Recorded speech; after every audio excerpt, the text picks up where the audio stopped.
Ahí viene el tren, ahí viene el tren, ahí viene el tren con los vagones del Tren Maya. De aquí se ven, de aquí se ven, opositores a la casa de una falla.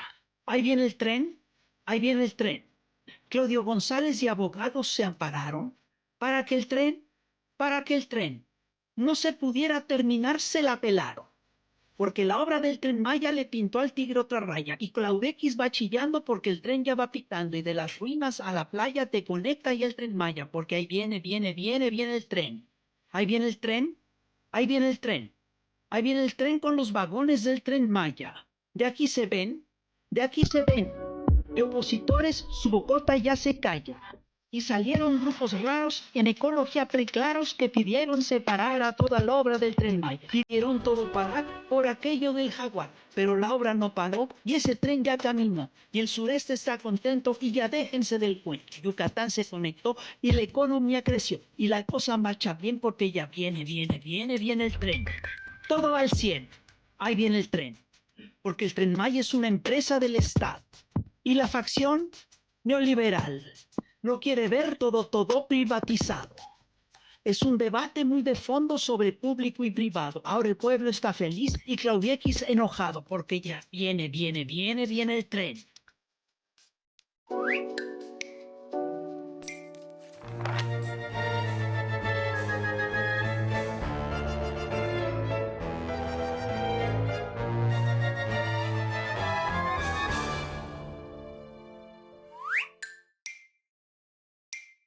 ¿Y Rapé? Pues mira, yo le dije, porque es que resulta que está en Barcelona, hazme el favor. Y entonces no le alcanzó tiempo a llegar. Yo le dije, ¿por qué no te vienes en el Tren Maya? Pero me salió con una... No quiso. Y el prurito me parece absurdo. Sí, que es que ¿por qué no hay Tren Maya de Barcelona a México? ¿Y por qué no hay Tren Maya de Barcelona a Pues México? es lo que yo quisiera saber. Bueno, para explicar esas cosas y otras, trajimos a dos invitados muy buenos, de lujo, que nos pueden hablar del Tren Maya. Ah, ¿saben del Tren Maya? Expertos en el Tren Maya. ¿Y dónde lo sacaste? Ahorita vas a ver, ya llegaron, mira, están tocando. Hola, Pepe, qué gusto.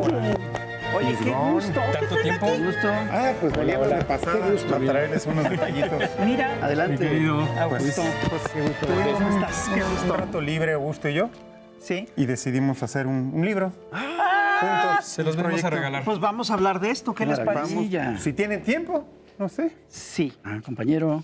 claro que sí. Bueno, Oigan, pues muchas felicidades por este libro. es un libro sobre el Tren Maya. Así es. Proyecto es. polémico, es un proyecto que sigue a la fecha causando controversia, ¿no? ¿Cómo nace este proyecto? ¿Cómo nace el Tren Maya? Ajá, yo sé eso. Pues bueno, yo creo que aquí Etienne tiene una mayor visión de cómo surgió, porque yo fui un invitado que posteriormente se subió al te tren, subiste ahora al sí, tren. no lo perdí. Entonces, Etienne, ¿cómo empieza desde que inicia? Y si quieres después cuando ya entro ¿El yo. tren o el libro? Empezamos con el...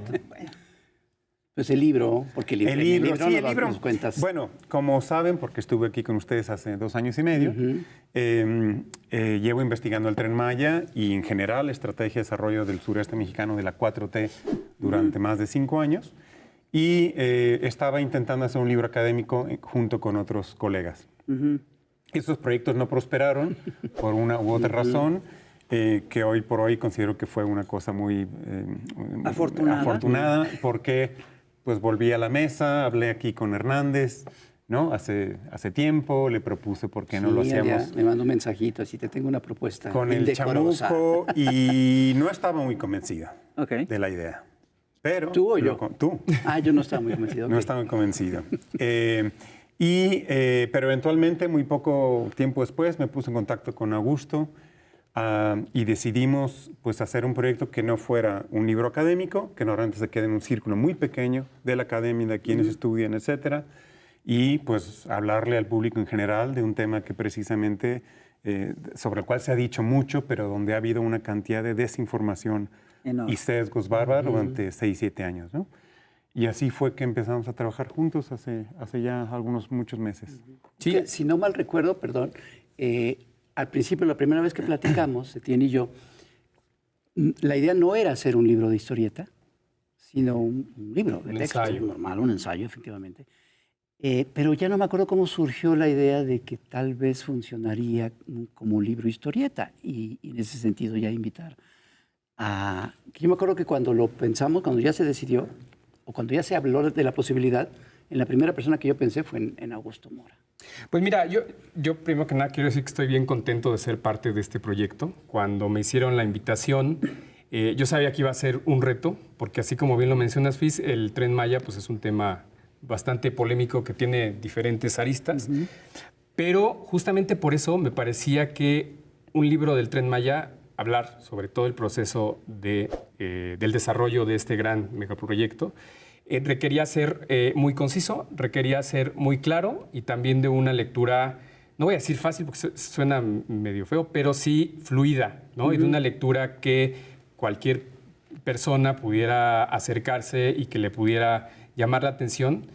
Y creo que fue una idea muy atinada el poder hacer un libro cómic, un cómic didáctico, como de pronto yo lo llamo, un cómic documental, donde la gráfica pudiera atrapar a los y las lectores, ¿no? Que pudiera ser un formato en el cual hubiera humor, hubieran secuencias gráficas, hubieran anécdotas del tren, es decir, no nada más hablar de la parte técnica porque pues ahí el experto es Etienne, sino que también de pronto hubieran como pues estos chistoretes, de que tuviera todo ese espíritu del chamuco, ¿no? Ese espíritu de la escuela que nos dejó el maestro Rius. También los libros del Fisgón para mí han sido como un referente poder leerlos y que la lectura no necesariamente tenga que ser tan complicada. Y el tema del Tren Maya lo ameritaba, ¿no? O Claro. sea, porque justamente hay muchas dudas, hay muchas controversias en torno al tren, se han hecho muchos mitos también en torno a lo que podía haber sido el tren y no, muchas preocupaciones auténticas también. Entonces creo que un libro en esta naturaleza, de esta forma gráfico, pues está creo que excelente para hablar de esos temas, ¿no? Y a mí que me encanta meterme en camisa de once varas, dije, pues adelante, es un reto, va a ser un reto para mí, pero pues vamos a entrarle, ¿no? Oye, Etienne, ¿y cómo tenías tú, ya cuando decidiste que el proyecto académico que tenías ya no iba a funcionar, sino más bien la idea era una cosa mucho más accesible a todo el público? ¿Cómo fue que empezaste a trabajarlo? ¿Cómo empezó a madurar en tu mente y después traducirlo? ¿O cómo en tu mente empezaste a traducirlo con la idea ya de un libro historieta? Sí, Porque es algo que no habías hecho, ¿no? Para nada. Yo crecí con libros de Rius en mi casa. Era parte de nuestra formación, como muchos de todos. nosotros. Pero Join the club. Pero no había pensado en lenguaje cómic. De hecho, fue Augusto el que me puso a estudiar. Me recomendó algunos libros clásicos para entender la historia y cómo Sí, le puse a surgió. leer Scott McCloud y entendiendo los cómics y toda esta teoría de la secuencia. Y yo así, no solo tengo que revisar notas de investigación de 5 años, sino que además, me va a poner a trabajar para entender el lenguaje, que fue muy valiosa entender un poquito más algunas cosas, ¿no? Pero obviamente sabía que contaba con un expertazo, ¿no? Un maestro en este sentido. No fue fácil estructurarlo. Tiene 7 capítulos, además un prólogo, Fis, gracias, No, hombre. una introducción, un epílogo. Pero en estos 7 capítulos iban a ser 9 originalmente, pero hacía más sentido condensarlo en los 7. Pero fue una cosa muy, muy bonita, muy fluida. Había una concepción original, le iba pasando, transmitiendo hacia dónde iba, qué iba a ver, ¿no? Como un pequeño resumen de cada uno. Y él empezaba, Augusto, a investigar también por su cuenta. Le dije, mira, hoy quiero narrar ciertos aspectos, ciertos momentos. Tú te ponías a hacer tu propio trabajo. Investigación gráfica, ¿no? Sí, También hay muchísimo material que está aquí representado gráficamente, pero son escenas reales. Y otras tantas no, son imaginarias, ¿no? Pero pues fue un trabajo de 7 meses muy, muy intensos, 7, 8 meses con Augusto, un placer trabajar contigo, la verdad, un placer bárbaro. Porque más creo que hoy es la primera vez que se ven en vivo, ¿no? Es la primera vez que nos vemos porque en vivo, la exactamente. gente no lo sabe, pero Etienne vive en Londres.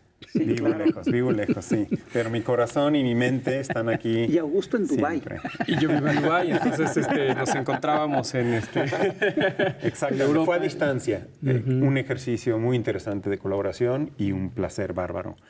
Pero íbamos concretando cada capítulo que después revisábamos, mirábamos críticamente, lo sometíamos a otros lectores, nos daban sus opiniones y bueno, estamos muy contentos de verlo ahora. No, está padrísimo, es un muy bonito libro, está muy padre. Además, la historia que cuenta es el prólogo, ¿no? La historia que cuenta es fantástica, ¿no? Es una historia increíble que habla además, vamos a uno de los episodios clave de la historia de la Cuarta Transformación, ¿no? Y es increíble. Bueno, ¿cómo empezó el proyecto ahora sí? El proyecto del Tren Maya, ya no el proyecto del libro, el proyecto del Tren Maya. ¿Cómo empezó? Pues bueno, mira, yo creo que una de las partes bien interesantes de Más Allá, y bueno, una de las cosas que también quería comentar antes de eso es que creo que Etienne, además de ser un experto académico en ecología política, pues es un gran escritor, ¿no? Porque además sí. va narrando las cosas, es decir, sí trabajamos en conjunto, o sea, sí peloteamos muchísimo las ideas. De pronto yo había trabajado con otros autores, escritores, solamente haciendo la pura ilustración, las caricaturas, y de repente es un trabajo como de, bueno, te mando el texto y tú interprétalo como quieras y vas haciendo tu trabajo, ¿no? Sí trabajamos mucho, como lo mencioné Etienne, o sea, es decir, hubo un peloteo de las ideas, nos veíamos por Zoom casi 2 veces por semana, a veces nada más una, de pronto íbamos como cuadrando las agendas. Pero lo que he de decir es que pues mi labor era transformar la parte escrita de pronto en gráfica. Había secciones que eran un poquito más complicadas que otras, claro, pero la verdad es que la manera de escribir de Etienne pues me ayudó muchísimo a ser como más fluido, ¿no? Y una de las cosas que quería decir y que me parece bien importante del libro es que da antecedentes históricos de por qué es que el Tren Maya se construyó en esa zona del sur-sureste del país, una zona que históricamente ha sido completamente abandonada, descuidada, expoliada. Expoliada. Han habido muchos negocios extractivistas donde lo único que buscan pues es sacar el provecho sin dejar un beneficio a las poblaciones. Y inclusive tú lo mencionas en una parte del prólogo que tenemos una muy desafortunada o varias desafortunadas declaraciones de políticos como la de Cuadri que decía por ahí que si México no tuviera que cargar con el sur del país seríamos una potencia, una cosa horrible así. Y lo que nos da, nos ejemplifica o lo que da a entender es que justamente pues la idea no solo neoliberal sino desde antes pues era que el sureste pues, solamente era un lugar donde había mucha riqueza cultural, porque además una cosa bien importante que también hay que recalcar es que el sur-sureste fue la cuna de la economía, la tecnología, la cultura en el México antiguo, ¿no? Entonces es esa paradoja de, por un lado, es un lugar muy rico en naturaleza, en recursos, la gente de ahí pues es muy trabajadora, recursos humanos, y por otro lado, pues el despojo que se le ha hecho a esta región desde tiempos de Porfirio Díaz, que es lo que, como arranca el libro en el capítulo 1, ¿no? Etienne lo que hace en el primer capítulo es justamente hacer un repaso histórico, comienza hablando de este registro que hizo John Kenneth Turner en su libro México Bárbaro, donde registró justamente toda la explotación de las haciendas enequeneras, ¿no? Como justamente todos estos grandes consorcios, hacendados. El esclavismo. El esclavismo que se supone que parece entonces pues ya debería de estar abolido. Sí. Pues justamente se dio en toda esa región del país, ¿no? Y bueno, creo que el hecho de que haya un tren en ese lugar fue la idea de López Obrador, la Cuarta Transformación, de poder desarrollar esa región sin un proyecto que involucrara quizá pues la empresa privada, que ya habían aparecido fórmulas ahí anteriormente en esa región que habían solamente explotado sin dar realmente un beneficio a la población, que a final de cuentas pues, lo requiere y lo sigue requiriendo. Y bueno, creo que esa es la explicación de por qué es que justamente ahí comienza la acción de retomar el sistema de trenes de pasajeros, ¿no? Esa es como la explicación breve. No sé si... Sí, quisiera nada más ahondar un poquito también en el nombre, en el título del libro, ¿no? Más allá. Porque yo, bueno, he trabajado con muchos académicos, investigadores y obviamente comunidades y colectivos y redes allá en la península. He pasado meses y meses de estos años en campo, documentando, entendiendo, discutiendo también. Y me di cuenta que el Tren Maya, de por sí solo un proyecto muy abarcador, enorme, complejo, que abarca obviamente 5 estados, etcétera, no podía evaluarse, ni pensarse, ni entenderse por sí solo. No se puede. Porque detrás hay una estrategia de desarrollo que busca atender los rezagos históricos, busca hacer una economía más social, más justa, y atender un montón de otros problemas relacionados con el ordenamiento territorial en un territorio donde está, a ver si comentamos luego el tema del acaparamiento de tierras en la región, que es una cosa bárbara, es una cosa como la vuelta al porfiriato, y lo tratamos ahí. La cantidad de gente que está acaparando tierras en la región es una cosa impresionante. Antes del Tren Maya, son dinámicas que ya llevan tiempo.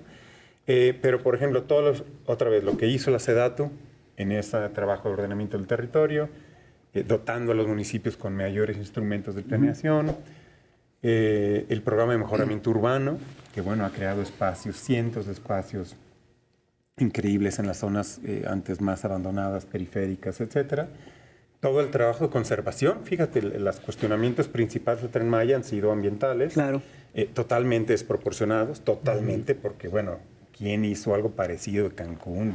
O sea, ha sido el desastre total todos estos años neoliberales, donde nadie ha dicho nada y ahora es el tren el gran causante del ecocidio, ¿no? Una cosa totalmente fuera de...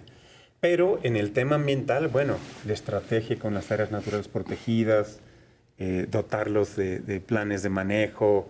O sea, hay una cosa que toda la gente ignora. O sea, los críticos del Tren Maya no se ponen a ver que hay una estrategia pensada, que a veces un proyecto tiene que ver con reforzar la economía, otro con la conservación ambiental, otra con mayor justicia social, y lo que hay que mirar es el conjunto. De otra manera estamos viendo una cosa que no puede separar. Entonces, este libro busca atender la visión de conjunto, que no es fácil porque además hay que sintetizar, además hay que abordar los temas más candentes del Tren Maya, porque no podía evitar hablar del papel de las Fuerzas Armadas, de cómo fue evolucionando el proyecto y además tener la mirada conjunta. Entonces, la verdad es que no fue fácil construir el libro, pero espero que los lectores, las lectoras lo aprecien y algo aprendan de él, ¿no? Por supuesto. Vamos a ir a una pausa, pero primero vamos a ir a ver a Rapé, que no llegó aquí porque no tomó el Tren Maya. Si lo hubiera tomado, hubiera llegado a tiempo. Pero nos mandó un trovador transgénero. Entonces, no se vayan, vamos a ver a Rapé, el trovador transgénero, una pausa y regresamos.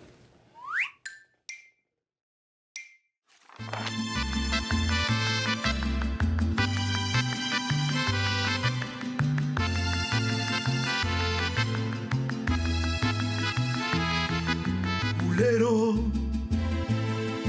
le digo a un violento que quiere un país sangriento como un prianista cualquiera. Culero, qué pena haberte vendido con aquel de otra bandera, como un traidor maldito.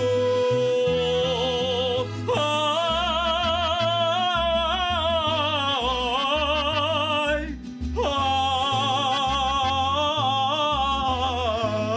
ay, quiero que me oigas, ingrato, como me jodió el verte llorar y venderte tanto.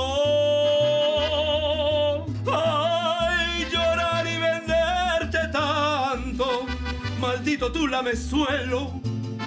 No los queremos adentro, ellos nos están matando allá, allá. Ay, ay.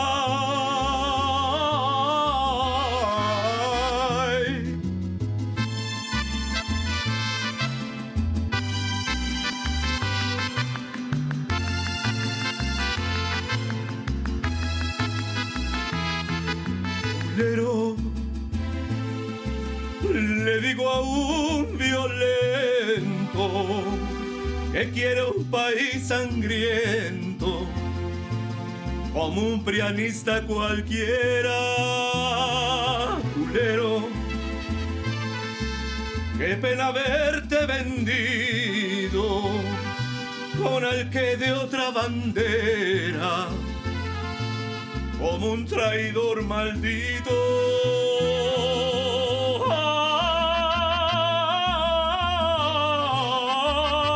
Ay, ay, quiero que me oigas, ingrato, como me jodió el verte llorar y venderte tanto.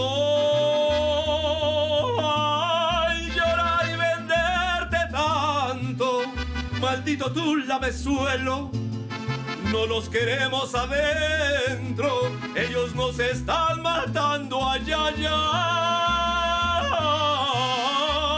Ay, ay.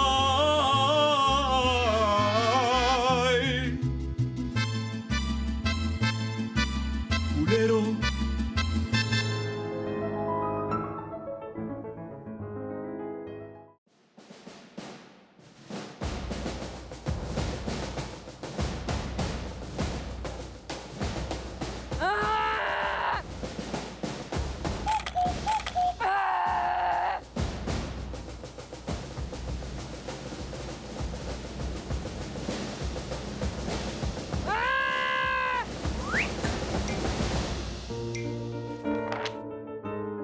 Y seguimos aquí en Chamuco TV platicando ni más ni menos que con Etienne von Bertrap y Augusto Mora sobre el Tren Maya y más allá, una historia del Tren Maya.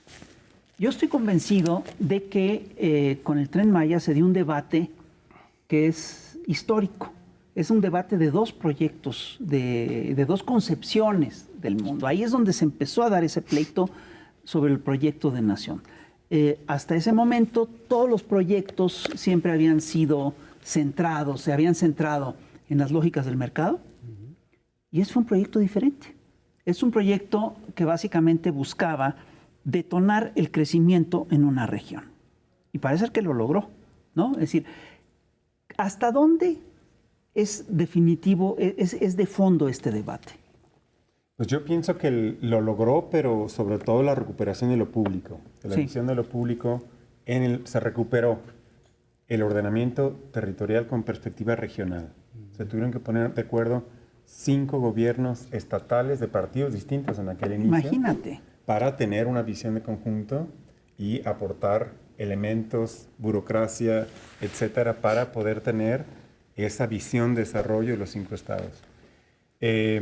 Nuevamente, el tema de recuperar lo público en términos de que primero es la inversión pública, porque que puedes garantizar que tenga un fin precisamente no de acaparamiento, sino de beneficio social.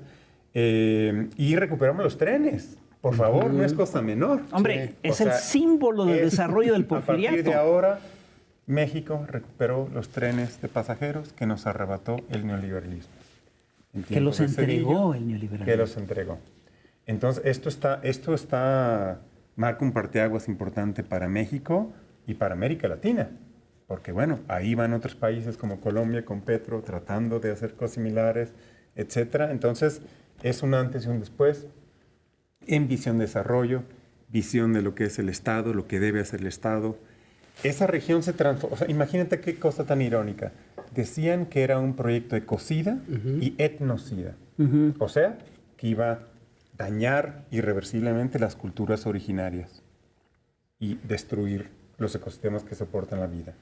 Y yo cada vez que iba, he llevado a más de 200 estudiantes de maestría a lo largo de los años. Han ido colegas míos, varios, trabajamos con investigadores locales, debatimos, no todo el mundo comparte las mismas miradas, o sea, no hay pensamiento único. Pero en cada visita, en cada viaje, sí, hay gente que tenía preocupaciones de esto, del otro, pero el apoyo al proyecto, porque la gente sí ve la visión de conjunto. Sí, El claro. académico puede decir, yo me especializo en esta mirada, pero la gente que está viendo cómo sus hijos tienen becas que antes no tenían, Sembrando Vida, que lo abordo mucho porque lo investigo, está aquí incluido Sembrando Vida. Sí. Bueno, cuando Andrés Manuel López Obrador decía que no hay nada parecido en el mundo, es porque no hay nada en el mundo parecido. Es un programa, es una cosa impresionante lo que está ocurriendo con Sembrando Vida. Bueno, y inició justamente en el sur y sureste, a Sí, la claro. par del Tren Maya, ¿no? Entonces, ahí pues el respaldo popular al proyecto de la Cuarta Transformación, donde se manifiesta de manera importante en estos proyectos, es notable, de manera que era casi ridículo muchos posicionamientos muy mediatizados que hablaban de que esto era algo en contra de las culturas originarias y que era un proyecto de cocida. O sea, no tenía... Entonces documento mucho eso en el libro, ¿no? Lo que se decía en medios intelectuales, etcétera, con la realidad expresada a través de la gente, etcétera, pero también abordando sus preocupaciones muy genuinas, ¿no? Desde que se hizo el anuncio del proyecto del Tren Maya, hubo muchas resistencias. Obviamente, muchas de ellas de intereses muy particulares, intereses privados, y algunas realmente muy, muy auténticas, muy genuinas. Pero sí vimos muchas cosas, incluso campañas de celebridades, de cómicos que de repente se volvieron ambientalistas y parecían muy preocupados por el ecocidio del Tren Maya, ¿no? Ustedes en el libro sí logran distinguir unas de otras, ¿no? Y lo plantean así, porque efectivamente hubo preocupación genuina por parte de la gente que vive ahí, de ambientalistas reales. ¿Cómo Sí, tiene para eso mí representado en el era libro? muy importante entender y seguir esas luchas que yo considero genuinas, de ningún momento hacerlas a un lado. Algunas inclusive se manifestaron en amparos eventualmente. Sí. De O sea, los dos lados, ¿no? Todos los amparos fueron de Exacto. Claudio X González y sus secuaces. Habían algunos muy genuinos. Voy a poner un ejemplo. Se dice por algunos críticos, ¿no?, que el Tren Maya no entra a las ciudades, entonces eso es problemático y no es tan fácil y hay que añadir costos y tiempo de traslado. Bueno, es que las ciudades, si no entró el tren en un inicio, ya que son muy grandes, es una cosa muy complicada claro. meter un Claro. tren, sobre todo un tren moderno. Sí, claro. Entonces, en la ciudad de San Francisco de Campeche, que ha estado siempre como al margen de, ni es parte del país, ni muy conectado, durante mucho tiempo estuvo muy desconectado, pero además Mérida es el centro como importante, y Campeche pues ha querido redescubrirse durante muchos años, y el turismo es una opción, pero está muy lejos de todo, ¿no? Entonces el tren iba a llegar a la estación antigua, y ese proyecto lo mantuvo Fonatur durante los primeros años, ¿no? Pero hay un colectivo de vecinos, ¿no?, que en los tiempos de la pandemia, y iban a ser relocalizados, ¿no? Condiciones muy difíciles, diálogos muy complicados por la pandemia, donde se dijo, esto va porque va, y la gente decía, es que nosotros pescadores, a donde nos van a vivir nos cambia totalmente la vida. Entonces, habían cientos de familias muy preocupadas por una relocalización. Acabé de entender finalmente en qué quedó todo, incluyendo con los últimos acontecimientos, apenas en abril, cuando volví a ir, ¿no? Ahí habían preocupaciones nuevamente muy genuinas, y al final de cuentas se tomó la decisión de no ingresar a la ciudad, de cambiarle el trazo y hacer una estación en la periferia. Totalmente acertado. La misma gente que estaba en oposición no era el Tren Maya en su conjunto, era no queremos A esa que estación. pase el tren por nuestros barrios, Eso porque no queremos va... cambiar nuestra vida. Y era perfectamente legítimo, ¿no? No quiero que de Entonces, repente tener un tren aquí. No, iban a tener que afuera de mi abandonar sus casa. casas, Claro, y les iba a cambiar la vida. Y en tiempo de muchísima pandemia, gente, ¿no? En tiempos de pandemia. Entonces, esa es una entre varios casos donde le dedico suficiente tiempo de investigación y espacio en el libro, porque me parece que no se puede reducir a que todo era esa oposición que financió, sí, muchísimos. Pero también proyectos, había... Pero había otros donde, bueno, la gente recurría a quien le ofrecía ayuda como abogados y tal, ¿no? Entonces, ese es uno de los ejemplos Claro. que trato, pero hay varios más. Y otros mucho más ejemplos que hablan de un cuestionamiento al modelo de desarrollo en el que estamos inmersos casi todas las sociedades actualmente en el mundo, ¿no? O sea, el sistema climático está colapsado, o sea, tenemos múltiples crisis que tenemos que abordar desde cada sociedad y hay gente que dice, espérame, que, por ejemplo, el énfasis en el turismo es una cosa complicada. Sí, claro. Había que anclarse en la economía más importante de la región y tratar de asegurar que se repartieran los beneficios en una región más amplia. Pero el turismo es depredador. Claro. El turismo quita el agua a las comunidades, despoja tierras, contamina. Entonces hay un montón de retos asociados al turismo y generalmente los gobiernos dicen turismo es desarrollo, turismo es progreso. Y no es tan cierto. Y para verlo hay que ver lo que ha pasado en la región. Entonces, hay una tensión importante. Si un tren promueve todavía, es un tren para pasajeros de todo el mundo. O sea, inclusive hay una cosa importante que decir, que la gente de la región tiene un precio muy accesible, más barato que el equivalente en ADO, que es un monopolio de la región. La gente paga menos en el tren que en el camión. Y contamina menos el tren. Por supuesto. Entonces, pero al turista nacional tiene una tarifa distinta y el internacional paga bastante más. Entonces hay un subsidio cruzado ahí que es una cosa importantísima. Entonces, te digo, hay tensiones como el turismo, que es generalmente muy depredador, y entonces, ¿en qué medida el proyecto puede hacer que el turismo también cambie? Sí, claro. Que se beneficien otros y que este agandalle de tierras y de proyectos de urbanización asociados al turismo también se mitiguen, que es una cosa que no está totalmente resuelta. Hay muchas más herramientas ahora para atenderlo, pero no está resuelto, ¿no? Sí, pero además, lo que yo entiendo es que sí se detonó el crecimiento en la zona. Yo creo que lo que yo leí es que por primera vez en la historia, de repente el sureste se desarrolla igual o tanto o un poco más que el norte del país. Esto jamás había ocurrido en la historia, desde que se tienen registros de este tipo de estudios en la nación, ¿no? Yo creo que también una parte bien importante además es que justamente es como el inicio de un proyecto más ambicioso de recuperar justamente los trenes de pasajeros en otras regiones del país. No solamente en esta región del sur-sureste, sino que ese proyecto vaya cubriendo otros estados del país con este medio de transporte que, como bien lo mencionas, pues es menos contaminante, inclusive más seguro de pronto que si viajes en un transporte, en un camión o en un autobús, y que además conecta justamente todas esas pues grandes ciudades, y esto va a permitir justamente que haya un mayor desarrollo económico, ¿no?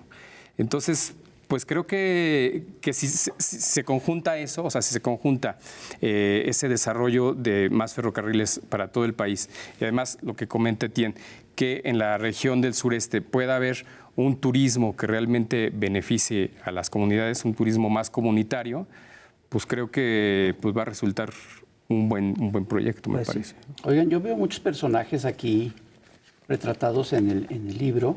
Veo a Loret de Mola, a Broso, muchos Krause. ¿Qué tienen que ver estos personajes con el Tren Maya? Denise Dresser. Pues todos ellos tenían opiniones sobre el Tren Maya, ¿verdad? Y hacían bastante ruido. Ok. Políticos también profesionales, ¿no? Por ahí están varias senadoras, etcétera. Porque obviamente el Tren Maya era, si querías atacar a la 4T... El proyecto enseña. Era exactamente, tenemos que atacar el Tren Maya. Los primeros años no hubo mucho de eso. Uno, porque no se materializaba, ¿no? Sí, claro. Eran ideas, eran foros, eran estudios. Y que decían, ¿no? No se va a terminar de construir. Exacto. Nunca Entonces, como que confiaban en que esto no iba a ocurrir realmente. Okay. Pero, sobre todo a partir del 2022, cuando sale Sélvame del Tren, que no es movimiento social, es una campaña, un colectivo, una campaña muy ruidosa. ¿Qué fue exactamente Sélvame? ¿Es de los de los videos con Derbez y esta gente? Sí, ¿no? esa gente se sumó o las invitaron después a hacer... Café Tacuba. Sí, pero hay una parte inclusive genuina dentro de algunos que formaron esa, Sí. que tiene que ver con la protección de los ríos subterráneos que están en toda la península, pero sobre todo en la porción entre Playa del Carmen y Tulum, que es una riqueza bárbara. El río subterráneo más largo del mundo está ahí. Wow. Entonces, y que están relativamente protegidos, ¿no? Hay una contaminación del agua en la región bárbara en toda la península, como en las aguas subterráneas. Bueno, no lo vemos, pero está ocurriendo, ¿no? Emerge en algunos lugares donde la gente luego resiste y por eso han cerrado granjas porcinas y demás, ¿no? Pero entonces hay una preocupación real por esos ecosistemas que son muy valiosos y que también tienen una expresión cultural y registros históricos, etcétera, ¿no? El problema es que se construyó toda la narrativa del ecocidio a partir de ese tramo, el tramo 5, entre Cancún y Tulum, pero particularmente Playa del Carmen y Tulum. Y ahí se sumaron, como principalmente era gente con muchos recursos, ¿no? Muy poca gente local. Claro. Tú ves ahí a alguien con rasgos mayas, indígenas, a veces aparecía uno o una así en un video, pero era gente que ha migrado a esa región, sobre todo por el turismo, ¿no? Okay. Que ya vive ahí o no vive ahí, pero se sumó a esta campaña. Y yo considero que había de todo. Había gente que odiaba a Andrés Manuel López Obrador y a su proyecto, entonces sumaba. Otros genuinamente porque querían proteger aquello, ¿no?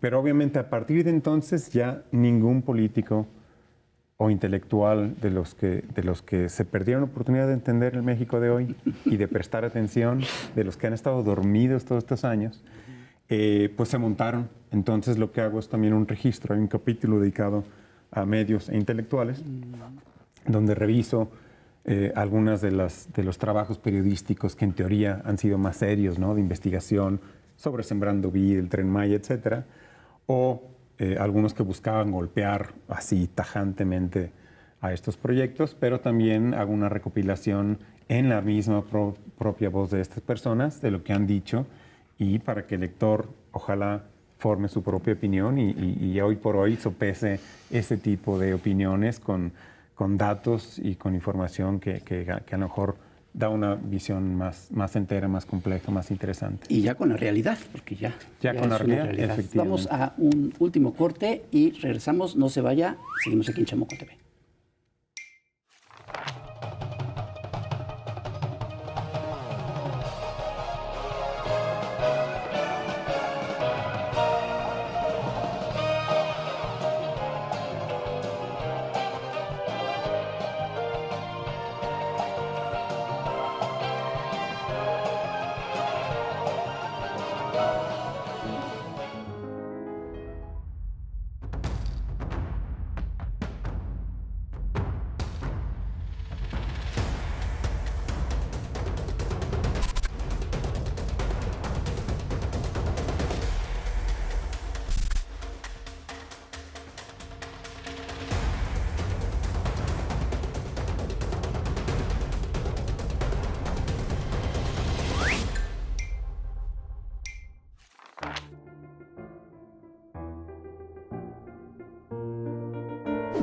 Pues estamos en Chamuco TV hablando de este libro, Más Allá, una historia del Tren Maya, de editorial que creen El Chamuco. El libro es de Etienne von Bertrap y está ilustrado por Augusto Mora. Augusto, este es tu primer libro, no de novela gráfica, no de donde te cuentas una historia, sino de periodismo gráfico, así, porque estas cosas que haces acá las sueles hacer en la revista El Chamuco. Pero como libro, creo yo que es el primero, ¿no? Sí, como en formato de libro sí es el primero, aunque fíjate que he tenido como la fortuna de pronto de trabajar con periodistas como en dupla en las colaboraciones que hago en la revista, pero siempre son colaboraciones muy cortitas, ¿no? Sí, en la revista a eso me refiero. Este es el primero de largo aliento. De largo aliento, pues, digamos, sí. 200 páginas. Sí, sí. Y fue la verdad que una experiencia bien interesante porque justamente como que había que retomar la información que tenía Etienne y poderla crear en este formato didáctico, ¿no? Porque además es un libro que hay que decirlo, tiene mucho humor, ¿no? Es decir, la gente que lo vaya a leer se va a divertir muchísimo, además de que se va a Salvo informar. si sales luego en el... Salvo Yo si creo eres que Loret algunos de de los Mola. que salen no se van a divertir. Salvo si tanto eres- como que de- nada. Hay Si eres algunos Loret de que... Mola, Broso Puede que no. o Derbez, a lo mejor no te gusta tanto, pero yo creo que que hasta ellos. yo creo que hasta ellos. Entonces, me parece que también es otra forma, porque muchas de las cosas que he hecho para el Chamuco muchas veces son serias.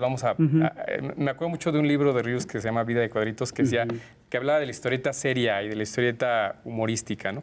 A mí me parece que este recurso del humor para ciertos proyectos es como que es muy atinado, porque lo que logra es justamente hacer esa conexión con la gente. Hay temáticas que yo he retratado y que he trabajado para reportajes de la revista, donde, por ejemplo, hay personas víctimas o hay situaciones críticas que el humor pues no entra, ¿no? Pero acá, por ejemplo, me parece que hubo mucho para justamente hacer este juego de utilizar el humor para contar ciertas cosas, ¿no? Por ejemplo, no sé, los momentos en los que el proyecto se veía como complicado porque había que cambiar, por ejemplo, la ruta, y entonces los mismos funcionarios estaban como en aprietos, y entonces había que dibujarlos ahí como a marchas forzadas, ¿no? Sí, Ese claro. tipo de cosas, o esta parte que platicábamos en el bloque anterior, donde pues se hizo una campaña de golpeteo, entonces pues las exageraciones de pronto de los comentaristas, Va a cambiar el color del no, mar. que va a cambiar el color del mar. Es que eso no fue una exageración, eso dijeron. Sí. Por eso. Ahí ya que- Para ellos no fue una exageración. Para nosotros sí, y nos hizo ¿Cómo exageras hacer un eso? chiste, ¿no? Pues sí. Nos dio la pauta para poder hacer a lo mejor un gag de eso, ¿no? Pero yo lo que veo es que el humor, el dibujo, básicamente lo que son herramientas didácticas que sirven para transmitir una información que luego es compleja, ¿no? Es decir, yo creo que uno de los grandes méritos de este tipo de libros es que te hacen digeribles temas que normalmente no son tan fáciles de absorber, ¿no? No son tan fáciles de tragar, ¿no? Entonces, pero fíjate, hablaban también de que el proyecto también fue cambiando en el proceso. ¿Cómo fue esa transformación? ¿Qué tan importante es esa transformación? Bueno, hay 2 capítulos, sobre todo, que hablan de este proceso complejo. El proyecto ya hoy materializado es muy distinto Al proyecto original. a los planes originales. Sí, claro. Hay un capítulo que se llama Definiciones e incertidumbre, que es cuando, por ejemplo, la preocupación sobre el tema de los ejidos fue muy importante. Sí, claro. Que eso algunas personas que han trabajado con pueblos indígenas lo trabajaban, como Violeta Núñez Rodríguez, a quien le estoy infinitamente agradecido. Con ella empecé trabajando. Y que pusieron los puntos sobre las sillas. Aquí hay un problema. Es una región donde la propiedad social sigue siendo mayoritaria, más del 50% de los 3 estados de la península. No tengo el dato de Chiapas y Tabasco, pero seguramente también son todavía propiedades ejidales. Y se está perdiendo eso, no tan rápido como se esperaba, porque ya del 92 acá pudo haber avanzado más, ¿no? Pero muchos ejidos han puesto frenos. Entonces, ahí hay muchas cosas que se van definiendo, que generan mucha incertidumbre en las poblaciones, porque efectivamente no había un plan que lo abarcara todo. Hay gente que genuinamente decía, es que ¿dónde está el plan maestro? Sin meterme al tema que el plan maestro también es una herramienta del norte global y que también es problemática, etcétera, y que tampoco resuelve muchas cosas, la realidad es que mucha gente no tenía la información suficiente. Claro. Entonces habían muchas demandas y es que, ¿por dónde va a pasar? ¿Voy a poder llevar mis productos? ¿Qué va a pasar con el acceso a mis parcelas? O sea, si te pones a ver como poblador de la región, había muchas preocupaciones, ¿no? Afortunadamente había al mismo tiempo mucha escucha. Sí, claro. Y en el momento más difícil, que es cuando Andrés Manuel empieza a tomar decisiones mucho más tajantes, porque el proyecto no avanzaba. Sí, claro. O sea, los primeros años, bueno, pasó la pandemia, los más de 50 amparos, Sí. pero finalmente llegó un momento en que no había, no estaba, digo, los trenes se estaban construyendo en Hidalgo, ¿no? Los trenes como tal, pero las vías férreas, las estaciones, pasaban los años y había muy poco en el terreno, ¿no? Entonces llega un momento en que el presidente le pide a cada uno de los secretarios de Estado que tenían que ver con algo relacionado, que vayan personalmente con sus equipos y que trabajen y se aseguran de que se resuelven los conflictos, que se atienden las necesidades, que cualquier comunidad que tiene una inquietud y no está resuelta, del tema que sea, ¿eh? O sea, cuando alguien dice, es que el Tren Maya acabó costando tantas veces más, bueno, habría que hacer un ejercicio serio, que yo no tengo los elementos para hacerlo, para ver qué se está contando ahí, porque el proyecto cambió muchísimo. Sí. Hay cosas que resultaron mucho más complejas técnicamente, Claro. como hacer los tramos elevados, viaductos elevados, en ese tramo 5 es muy complejo. Es una ingeniería complicadísima y muy costosa, muy costosa, ¿no? Ok. Entonces, hay decisiones como esa que fueron cambiando, pero la otra es nuevamente resolver las necesidades de las comunidades y la gente. A tal grado que esa preocupación original, por ejemplo, el tema de los ejidos, acabó siendo, los ejidos fueron pagados por las tierras a un valor muy decente, ¿no? Se buscó una cierta homogeneidad, pero claro, varía, no es lo mismo un ejido cerca de Cancún a uno perdido en algún lugar de Campeche, etcétera, ¿no? Entonces fueron resolviendo necesidades de esas, pero también de caminos, de centros de salud, de escuelas, etcétera, ¿no? Pero sobre todo eso, cuando el presidente dice, ustedes tienen que ir a territorio y estar ahí y demás. Y a mí me tocó estar coincidentemente en momentos cuando iban algunos de ellos, me tocó acompañarlos, llevar cuestionamientos, etcétera. Ahí vi, hace años, desde hace como 4 años la primera vez, una función pública mexicana que me hizo sentir muchísimo orgullo, por primera vez en mi vida. Decir, qué cosa tan impresionante. Y no creas que llegaban ni a grandes hoteles, ni llevaban camionetas. No, iban a trabajar de sol a sol, de muy temprano, muy tarde, agotados todos los días. Entonces, el mismo presidente que nunca para de trabajar y sus giras cada fin de semana, y mucho en la región, ¿no? Acabó yendo cada 2 fines de semana. Sí, claro. ¿No? Así traía a los demás y los secretarios a su gente. Entonces era gente resolviendo en territorio un montón de cosas. Así María Luisa Albores, de Semarnat. Y casualmente la gente, inclusive muchos en la academia, en mi ámbito, consideraban que esta gente, los funcionarios, no eran dignos de preguntarles. ¿Cómo? Sí, o sea, hay muy poca gente en el periodismo y en la academia que llevaban esas preocupaciones a los funcionarios. ¿Cuando estaban ahí en terreno? No, en donde sea. sea, ajá. O sea, como que se los saltaban, como, es que ellos son gobierno, ellos tienen la versión. No, espérame. Entonces, ¿a quién hablaban? Pues hablaban a las comunidades en resistencia, a los grupos, ¿sabes? Sí, claro. Pero nunca Está podían... bien, pues, pero... No, claro, pero tienes que ir con otra parte y decir, a ver, ¿qué está pasando con esto? Exprime qué va a hacer al respecto. Y me di cuenta que, a diferencia de lo que muchos decían, la gran mayoría de los funcionarios públicos de muy alto nivel y los que están en niveles de terreno eran muy abiertos a las críticas y a los cuestionamientos. No solo míos y nuestros, porque mi trabajo es producto de un colectivo, ¿no? Mucha gente que agradezco, hay una parte muy larga de agradecimiento, lo siento, pero hay mucha gente que tengo que agradecer. Está bien. Pero generalmente los funcionarios, los académicos no se toman la molestia de, por ejemplo, un caso muy paradigmático, Campeche, donde está la reserva de la biosfera Calakmul. ¿No? Todo el mundo decía, es que el tren va a devastar, es la área natural protegida de las más importantes del país y del continente. Bueno, había mucha preocupación por una cueva que hay ahí, la cueva del volcán de los murciélagos, ¿no? Que es única, hay ahí millones de murciélagos que habitan cada día, de noche salen y tienen una función ecológica importante, de polinización y demás en toda la región, y que se iba a destruir aquel ecosistema, ¿no? Sí.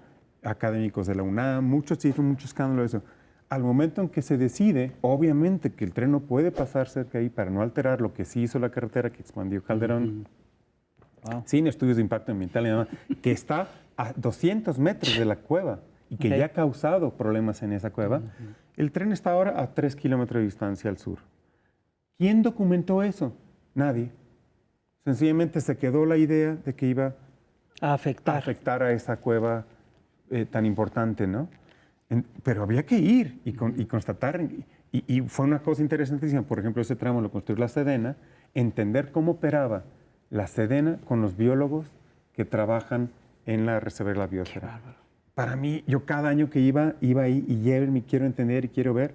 Y muy abiertos a la crítica, ellos mismos tenían cuestionamientos, nos hablaban a mí de cómo habían tensiones con la gente de la Sedena, por ejemplo, con los pasos de fauna. Bueno, donde obviamente una visión ingenieril o militar, pues de construcción, no sabe exactamente dónde pueden haber. Entonces, ¿no atropellaron osos polares? Pero todo ese tipo de cuestiones yo he visto que muy poca gente le prestó atención. Entonces se fueron arrastrando mitos, Claro. críticas iniciales que nadie ha documentado, muy pocos, a lo largo del tiempo. Y este libro se beneficia del paso del tiempo porque puedo documentar pues, cómo acabaron las cosas en muchas cosas donde ya hay una resolución, digamos. Hay otras cosas que siguen abiertas, ¿no? Fíjate, es una narrativa hecha después de la campaña. Y eso te permite hacer un balance serio de todo esto. Y yo sí creo que es un tema crucial para la historia incluso económica del país. Porque hoy, por ejemplo, ya se está hablando de volver a echar atrás los trenes y ferroviario nacional, sí. ¿no? Oye, yo creo que es un muy buen libro. Gracias. No, a mí lo que me gusta, y en el proceso alguna vez lo comentamos, que recupera estos libros historieta de Ríos, ¿no? Que es uno de los grandes aportes del maestro Ríos y que realmente pocos caricaturistas han retomado y lo han hecho con fortuna. El Fisgón yo creo que es el mejor ejemplo de ellos. También están las cosas que está haciendo Patricio, por ejemplo, son muy buenas. Muy bonito. Pero yo creo que esto es un Muy buen ejemplo. un ejemplo, sí, de Muy este logrado. género de libro historieta que Ríos innovó, pues, pero siento que está como un poco desaprovechado, ¿no? género. Incluso hubo el género Sí. del libro historieta. Incluso recuerdo que Grijalvo hizo un premio, Ríos, para promocionar el libro historieta y se hizo un año y se abandonó porque realmente no hay historietistas haciendo esto, caricaturistas haciendo esto, Es que no es fácil. porque no es fácil, supongo. Perdón, es que no es fácil. Encontrar una mancuerna. No, o uno Sí, solo. sí, es muy complicado. Y todos trabajan solos, ¿no? Sí, Con sí, mancuernas. Bueno, es que también, pues Ríos era un genio, ¿no? Y entonces tenía todo el tiempo para investigar y además ponerse a hacer monos. Era loquísimo. Entonces creo que aquí la ventaja, por ejemplo, de este libro es, a mí me parece que la chamba más complicada, más difícil y que se lleva las palmas de este proyecto, pues evidentemente es la investigación de Tien, todo el trabajo de documentación, de registro, pero sí, evidentemente, darle ese formato de cómic, pues es obviamente otra chamba, tampoco me voy a tirar al piso y decir que no, que yo no hice no hiciste nada. porque sí, No. Trabajala. sí me cansé, pero fíjate que algo que mencionas que de este formato que está desaprovechado, sí, y además es raro porque fíjate que yo he tenido mucho el contacto con gente del magisterio, ¿no? Con maestros, maestras, que de pronto han utilizado algunos de mis libros, seguramente en algún momento lo utilizarán, pero para justamente poder hablarles de algún tema a sus alumnos, alumnas, ¿no? O sea, acaba de pasar el 2 de octubre, tengo por ahí algún libro que también habla sobre el halconazo del 71 y el 2 de octubre del 68, y de pronto me contactan como maestros de todos los niveles, ¿no? Secundaria, preparatoria, universidad, justamente para poder utilizar este tipo de materiales e introducir a sus jóvenes estudiantes a temas complejos, ¿no? Que a final de cuentas creo que es bien importante. Lo vuelvo a mencionar, pues yo crecí leyendo a Ríos, yo pude tener el conocimiento de muchos temas que a lo mejor quizás si no hubieran estado con esos monos, pues a lo mejor no me hubieran interesado a esa edad, ¿no? Les estoy hablando de, claro. no sé, 10, 11 años que tuve la oportunidad de acercarme a esos libros. Y si bien no es, hay que aclararlo, o sea, no es un libro para niños, pero creo que acerca a todos los públicos, ¿no? O puede serlo, ¿no? O sea, puede ser es un libro muy chicos. eficaz. Ahora sí Es que un como se formato vendía antes, para chicos y grandes, ¿no? La golosina para chicos y grandes. Pues así es este libro de Más Allá del Tren Maya, es un libro para todos los públicos. Muy bien, nos estamos yendo, tenemos 20 segundos, Etienne. ¿Cómo invitarías a la gente a que leyera? Pues creo que ya está en las librerías. Acérquese a él. Coméntelo, critíquelo. Si Léanlo en tiene el quejas, Tren Maya. Léanlo, viajen al sureste, hablen con la gente, hablen con los trabajadores, hablen con la Guardia Nacional, hablen con el pueblo, hablen con los pasajeros, bájense en las comunidades. Es una zona del país efectivamente maravillosa, Sí. con muchos desafíos todavía, muchas cosas que tenemos que tener mucho cuidado con lo que está pasando, porque hay muchos intereses económicos claro. muy afincados ahí. Pero conózcanlo, viajen al Tren Maya, despéjense de sus mitos y dudas y constátelo por ustedes mismos, pero esperemos que el libro, una, les abra el panorama un poquito y dos, le dé muchos elementos de opinión también. Muy bien, pues muchísimas gracias, Augusto, Etienne. Usted muchas gracias y pues échale un ojo a Más Allá, una historia del Tren Maya. Muchísimas gracias y gracias a ustedes por habernos acompañado en este Chamuco TV. Nos vemos en la próxima. Bye.